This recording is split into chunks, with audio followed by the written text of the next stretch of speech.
Hi. இன்னைக்கு காலையிலேயே பார்த்தீங்கன்னா அப்பா எந்திரிச்சதும் போயிட்டு வடை வாங்கிட்டு வந்துட்டாங்க. மோஸ்ட் ஆஃப் நான் மதுரைக்கு வந்தால் மட்டும்தான் வந்து கடையில் போயிட்டு வடை வாங்கி சாப்பிடுவோம். மற்றபடி வீட்டில் இருக்கிறப்ப வீட்டில் தான் வந்து போட்டுப்பேன். அங்கே வந்து நான் கடைக்கு போயிட்டு வடை அவ்வளோவா வந்து வாங்க மாட்டோம். மார்னிங் டிஃபன் ஒர்க் எல்லாம் முடிச்சுட்டு டிமார்ட்டில் வந்து கொஞ்சம் கிராசரி ஐட்டம்ஸ் வாங்க வேண்டியது இருந்துச்சு. அதனால் நானும் ஹஸ்பண்டும் வந்துட்டு கிளம்பிட்டோம்.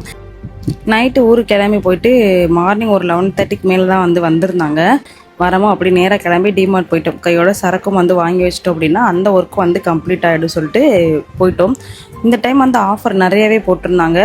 எப்பயுமே நான் போனால் அந்த கிச்சன் ஐட்டம்ஸ் வந்து நிறைய எடுப்பேன். இப்போலாம் வந்துட்டு ரொம்ப வந்து கம்மி பண்ணிட்டேன். வாங்கி வாங்கி ஸ்டோர் பண்ணி வைக்கிற மாதிரியே தான் இருந்துச்சு. எதுவும் அவ்வளோவா எடுத்து நான் யூஸ் பண்ணவே மாட்டேன். அழகுக்காக வாங்கி அப்படியே வச்சிருவேன். அதனால் வந்து இப்போவே கொஞ்சம் கொஞ்சமாக வந்துட்டு குறைச்சாச்சு. அப்புறம் ஈவினிங் மேலே பார்த்தீங்கன்னா நேச்சுரல்ஸ் போயிட்டு கொஞ்சம் க்ரூமிங்லாம் பண்ணி முடிச்சதுக்கப்புறம் நானும் தங்கச்சி மட்டும் ஃபர்ஸ்ட் டைம் குழந்தைங்க எல்லாத்தையுமே விட்டுட்டு ஷாப்பிங் பண்ண போயிட்டோம். ஹஸ்பண்ட் கிட்ட தம்பியை விட்டுட்டோம். அவங்க வந்து அத்தை கிட்ட விட்டுட்டு வந்துட்டா. நாங்கள் 2 பேரும் ரொம்ப நாள் கழித்து தனியாக போய் பர்ச்சேஸ் பண்ணோம். எக்ஸ்பீரியன்ஸ் சூப்பராக இருந்துச்சு.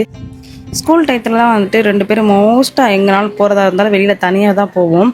இப்போலாம் வந்து குழந்தைங்க வந்ததுக்கப்புறம் ரொம்ப ரேர் தான் போகிறது. இந்த டைம் வந்து கிடச்சிச்சு. சரி போயிட்டு நல்லா என்ஜாய் பண்ணிவிட்டு எங்களுக்கு பிடிச்ச ட்ரெஸ் எல்லாம் எடுத்துகிட்டு அப்படியே வீட்டுக்கு வந்தாச்சு. கோவில் திருவிழா வந்ததுக்கப்புறம் பார்த்தீங்கன்னா அப்போ தான் போய் பர்ச்சேஸ் பண்ணுவோம். வந்ததும் பார்த்தீங்கன்னா அம்மா வந்து ப்ளவுஸ்லாம் ஸ்டிச் பண்ண சொல்லி அந்த 3 நாள் போட்டு அம்மாவை படுத்து எடுத்துருவோம். அதுலேயே அம்மா வந்து நூடுல்ஸ் ஆயிடுவாங்க.